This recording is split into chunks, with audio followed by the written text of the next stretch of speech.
Bonjour, c'est Jules Lavie pour Code Source, le podcast d'actualité du Parisien.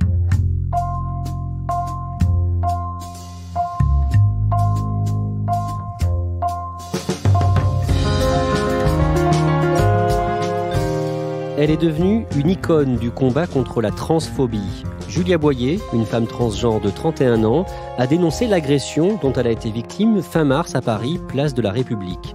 L'un de ses agresseurs a été condamné mercredi 22 mai à 10 mois de prison, dont 6 mois fermes. Il reste en détention. Ce genre d'acte est bien puni par la loi en France, que ce soit des actes homophobes ou transphobes. Voilà, la personne devra verser des dommages et intérêts et fera de l'emprisonnement. Donc voilà, c'est quand même, la justice a quand même fait son travail. Avant cette décision de justice, la semaine dernière, Claudia Prolongeau a rencontré Julia Boyer pour prendre le temps d'écouter son histoire.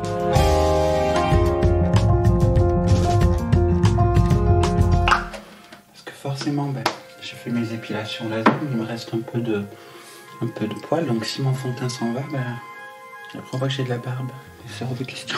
Vous mettez combien de temps à vous préparer le matin? En tout, le maquillage juste ou... Les deux.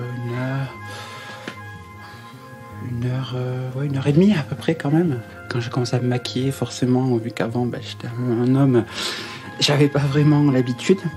Mais là maintenant ça fait un petit moment que je me maquille, donc... ça devient bien plus facile et plus rapide.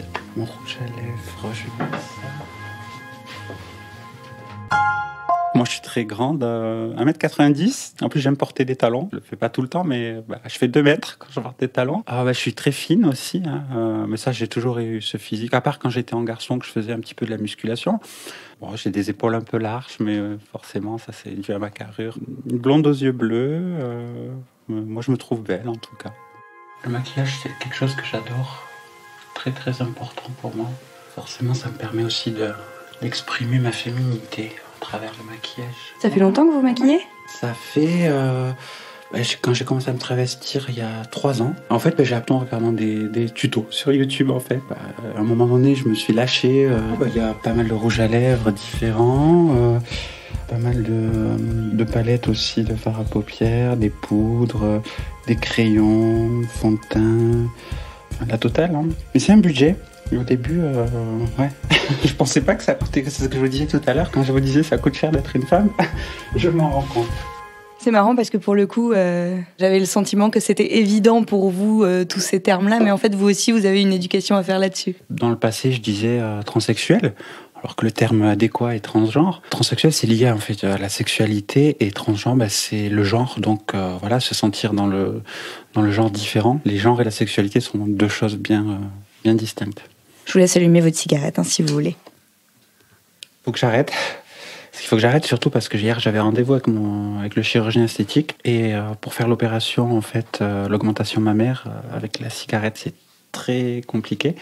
Mais là, on va se remettre à arrêter ça. Vous avez sûrement vu les images sur les réseaux sociaux et dans les infos. Cette agression de Julia, c'est un transgenre qui voulait descendre prendre le métro à République. Elle se fait alors agresser verbalement puis physiquement par plusieurs personnes présentes en marge d'un rassemblement contre Abdelaziz Bouteflika. Alors la victime a porté plainte, elle explique en fait que tout a commencé avant la vidéo que l'on vient de voir, lorsqu'elle allait prendre le métro. J'ai voulu descendre dans le métro, puis là effectivement il y a 3 individus qui m'ont interpellé, puis là il y a un des 2 autres qui me regarde et qui me dit « mais attends, il a des seins ». Et en fait il m'a porté la main à la poitrine, et à ce moment-là il y a un mec qui descendait, qui arrivait d'en haut, qui sort son sexe en fait, et qui le secoue devant moi et qui me dit une phrase du genre « ma chérie, c'est l'heure de me faire plaisir » ou un truc comme ça. Et à ce moment-là, en fait après c'est vous voyez les images de la vidéo. Et ce qui s'est passé, c'est donc après en fait moi dans ma tête, je sais pas pourquoi j'ai eu cette réaction,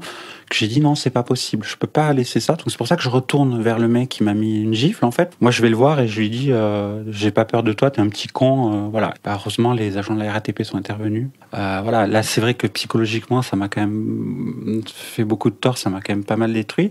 Puis physiquement j'ai pas eu vraiment de séquelles, mais il y aurait pu en avoir quoi. Donc là j'ai que des séquelles psychologiques qui sont tout aussi importantes malheureusement, mais bon, on avance.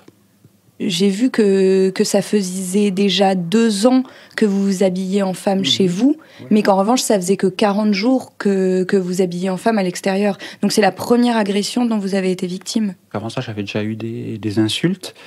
Mais l'agression physique, c'est la première et c'est la seule d'ailleurs. Hein. J'espère que ça sera la seule. Je m'y étais un peu préparé parce que j'ai parlé avec des femmes trans qui m'ont dit « Mais tu sais, attends-toi à ce qu'un jour, tu te fasses agresser. » Après cette agression, j'y croyais pas en fait. Je me dis mais c'est pas possible, ça n'a pas pu arriver ce qui s'est passé. On est à Paris en 2019. Moi, je pense qu'on s'y prépare pas vraiment. Enfin, il faut se détacher du regard des gens. Surtout que voilà, je suis pas trop avancé dans ma transition, donc j'ai encore un physique. La plupart des gens pensent que je suis un homme androgyne en fait. Je suis très grande. Donc c'est vrai que j'attire pas mal l'attention. Maintenant, malheureusement, depuis l'agression, je regarde un peu plus ce qui se passe autour de moi et puis on va dire, je vais essayer d'être un peu plus prudent.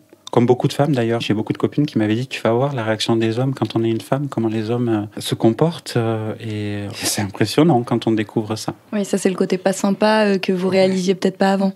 Tout à fait, parce que je me disais peut-être qu'elles exagèrent un petit peu, voilà. Mais non, les hommes se comportent envers les femmes de façon dans la rue. À sexualiser tout le temps les femmes, à les traiter comme des objets, moi je me disais waouh quand même, alors qu'en tant qu'homme ça m'arrivait jamais forcément. Donc non, c'est impressionnant de passer de l'autre côté et de voir effectivement que certains hommes se permettent d'agir de cette façon en fait. Et je pense qu'il y a beaucoup de gens qui malheureusement ne vivront jamais leur transition parce qu'elles savent que ça va être trop difficile à gérer. Donc moi j'encourage en tout cas tout le monde qui se sent comme ça à être soi-même et à ne pas regarder les autres, quoi.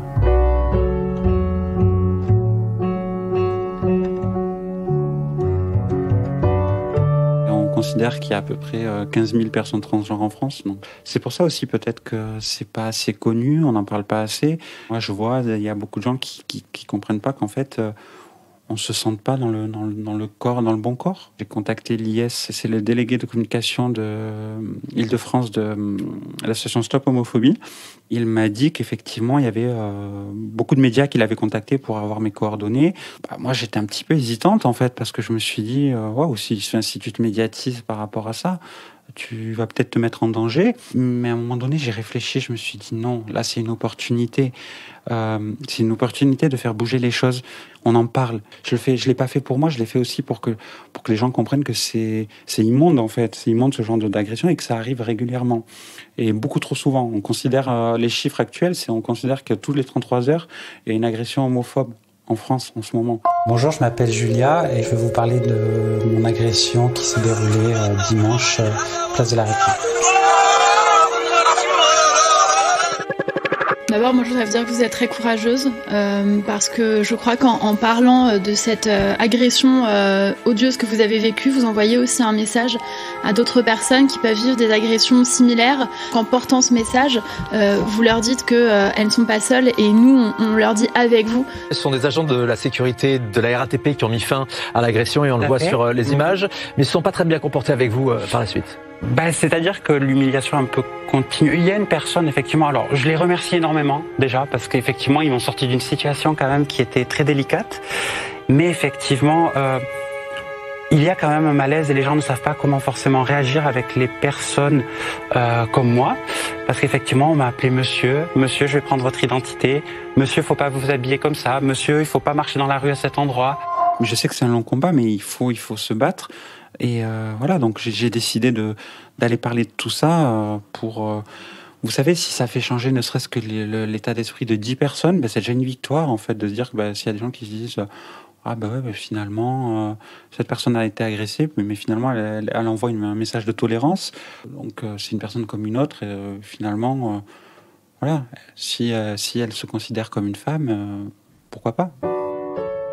Ça a quand même été assez intense au niveau émotionnel. J'ai eu vraiment beaucoup de gens qui sont venus me voir dans la rue, mais c'était très bienveillant. J'ai par exemple un homme homosexuel qui est venu me voir dans le métro et qui me dit « Tu es Julia ?» Je dis « Oui. » Il me dit « Écoute, je voulais te remercier parce que en fait, moi, ça fait 8 ans que mes voisins ce sont des homophobes, ils m'insultent régulièrement et j'ai jamais porté plainte. Et en fait, en voyant ton courage... Ça m'a incité à aller porter plainte et je l'ai fait. C'est bouleversant et c'est très positif pour moi, mais c'est des émotions très fortes. C'est pour ça que je regrette pas du tout la médiatisation, parce que je me dis que j'ai pu aider des gens. C'est génial et c'est ce qui me pousse maintenant aussi à continuer et à m'investir dans les associations. Je me suis rendu compte que j'avais la force d'utiliser ma voix pour combattre tout ça. C'est aussi un mal pour un bien.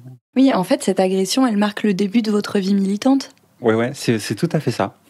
Malheureusement, il aura fallu ça. C'est dommage, parce que j'aurais pu le faire bien avant. Hein. Avant ça, j'avais tendance à être très pessimiste et à me dire que finalement, on était dans un monde de gens mauvais, en fait. Et là, en fait, de voir tous ces gens qui sont venus me voir, je me dis non, il y a de l'espoir. Je reprends un peu espoir en l'humanité et je me dis qu'il y a des gens bien au final et qu'il faut aussi se consacrer sur ces gens bien et pouvoir aider les gens qui sont dans le besoin. Je ferai tout ce qui est en mon pouvoir pour donner de la visibilité aux personnes de cette communauté. Je vais peut-être faire des interventions en milieu scolaire. Ça va être difficile, mais j'ai la force pour le faire. Pour changer les mentalités, il faut passer par l'éducation. Pour moi, c'est le plus important au niveau des jeunes, leur faire comprendre que finalement, les personnes trans sont des personnes normales à part entière. Ce courage, vous l'aviez il y a 6 mois ? Non, le courage, je l'ai eu quand j'ai compris qui j'étais. Quand j'ai compris que j'étais une femme, j'ai gagné en force, vraiment. C'est impressionnant. Même moi, j'étais un garçon plutôt à pas raser les murs, mais voilà, assez discret. En fait, en vivant en femme, c'est tout l'opposé, en fait. Comme j'ai un physique qui n'est pas abouti, ma transition n'est pas aboutie, donc je savais qu'en sortant dans la rue comme ça, habillé en femme, j'allais me faire embêter. Donc vous êtes obligé de vous dire, allez, il faut être fort pour vivre comme ça.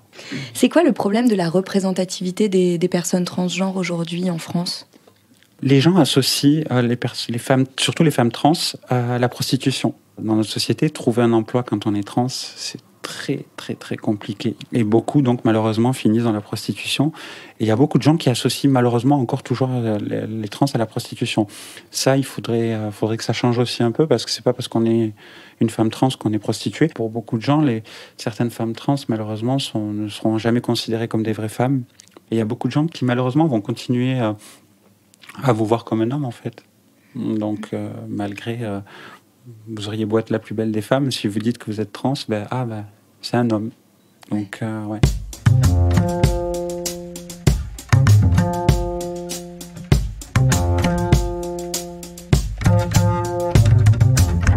Il est 11h moins 5. Il va falloir qu'on y aille ? Bon, on va y aller. Alors, je vais juste me maquiller un peu. Comme je vais bosser, il faut que je sois au top, toute belle. On met combien de temps à aller à votre travail ? Vous avez combien de trajets tous les jours ? 35-40 minutes à peu près. On me voit toujours avec le même sac. C'est mon petit sac fétiche, mon petit chouchou. J'en ai d'autres, mais je mets tout le temps celui-là. Faire un petit check-up devant le miroir ? C'est ça. C'est parti, journée de travail. Sortir dans la rue depuis que vous avez été agressé, ça vous fait pas peur ? Des fois, je suis pas forcément rassuré, mais peur, non. Comme je vous ai dit, je veux pas. Je veux pas vivre dans la peur parce que sinon j'arrête de sortir, j'arrête de vivre. Mais vous avez le sentiment qu'il y a quand même des gens qui sans vous agresser, sont malveillants ? Ah oui, des fois, c'est les regards. Vous savez, par le regard, on voit beaucoup de choses. À plusieurs reprises, j'ai des gens qui ont changé de place dans les transports. C'est leur problème, c'est pas le mien. Moi, je m'assois où je veux et... Ouais, l'espace public, il appartient à tout le monde. Il devrait appartenir à tout le monde. Bonjour. Il y a des gens... Ça, c'est quelqu'un qui vous a reconnu ? C'est mon voisin. D'accord. Vous allez voir que, je sais pas, peut-être, ça dépend de moi, mais si vous faites attention au regard des gens, vous allez voir que les gens me regardent beaucoup quand même. On m'a déjà posé la question dans les transports, ou même dans la rue, mais vous êtes un homme ou une femme ? Les gens ont besoin de savoir, en fait. Une fois, il y a un homme qui m'a entendu parler, qui me regarde et qui me dit « Bonjour, mais vous n'êtes pas une femme ?»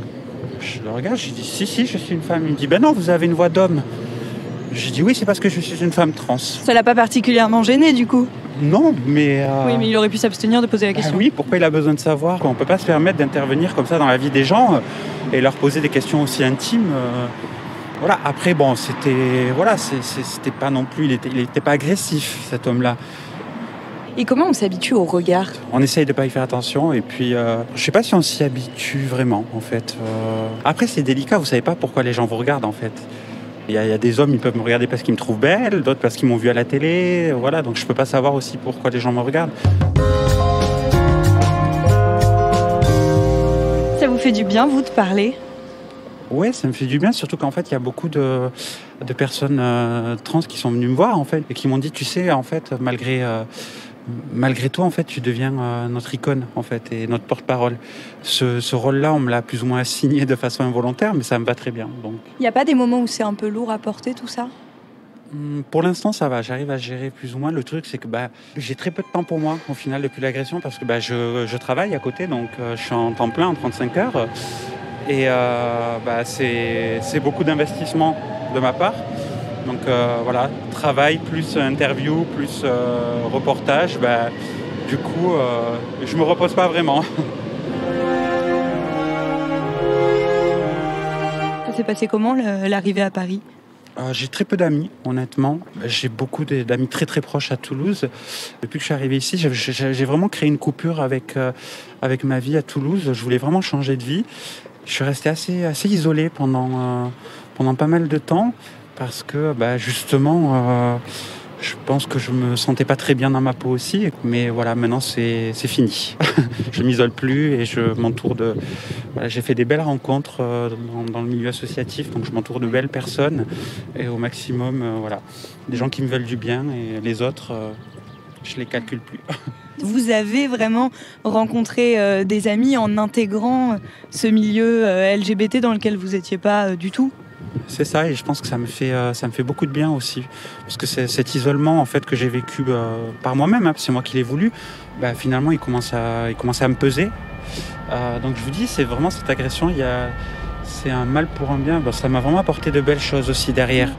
Le 22 mai, j'ai vu que vous aviez mis sur Twitter que c'est la personne qui vous a agressé ou les personnes ? Non, il y en a une qui... Il y a une seule personne qui a été interpellée malheureusement. Alors que il va un peu prendre pour tout le monde, mais alors pourquoi j'ai fait effectivement un tweet comme ça pour inviter les médias à venir ? Parce que pour moi c'est très important que le jugement soit médiatisé. Il faut montrer aux gens que justement ce genre d'action est puni en fait et que la loi française va punir cet homme-là. J'aimerais une sanction exemplaire en fait. Bon là c'est un trajet qui se passe comme d'habitude. Oui, là, c'est bon, il n'y a pas grand monde. Non, la plupart du temps, ça se passe bien. Après, il suffit des fois d'une réaction négative pour malheureusement que ça vous mine un peu le moral. Mais bon, ça va pouvoir m'embêter peut-être une petite heure, mais après, je passe à autre chose. Moi, vous savez, quand je marche dans la rue, j'essaye de garder la tête haute toujours. Je baisse pas la tête, je souris. Je ne montre pas une attitude de quelqu'un... qui est mal à l'aise, qui se sent pas bien, parce que forcément si vous donnez aux gens l'opportunité de leur montrer que vous n'êtes pas bien, ils vont s'en servir. Avec plaisir. Vous faites quoi dans les transports ? Vous lisez quand je suis pas là ? Quand je marche dans la rue, je mets mes écouteurs, j'écoute la musique et je marche et j'écoute pas. Parce qu'en fait, quand j'ai pas mes écouteurs, des fois je peux entendre des gens qui se moquent. Et donc moi, je préfère ne pas écouter, m'isoler dans mon monde avec ma musique et puis aller d'un point A à un point B, quoi. J'ai beaucoup de copines qui font ça également, qui s'isolent quand elles marchent parce qu'elles subissent sinon des comportements déplacés de la part des hommes. Donc, et alors quand vous vous faites contrôler, c'est vrai ? Ouais. La dernière fois, il m'a dit madame, mais c'est pas vous sur la photo ? Si, c'est moi. J'ai dû montrer ma pièce d'identité pour montrer que c'était moi.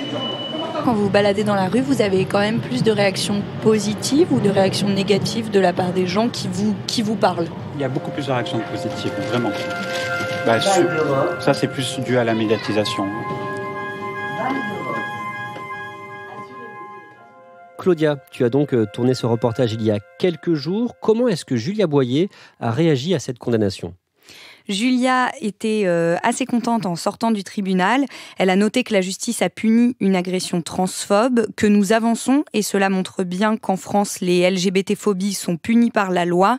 Et elle a terminé en disant que pour elle, c'était évidemment une belle victoire. Merci Claudia Prolongeau.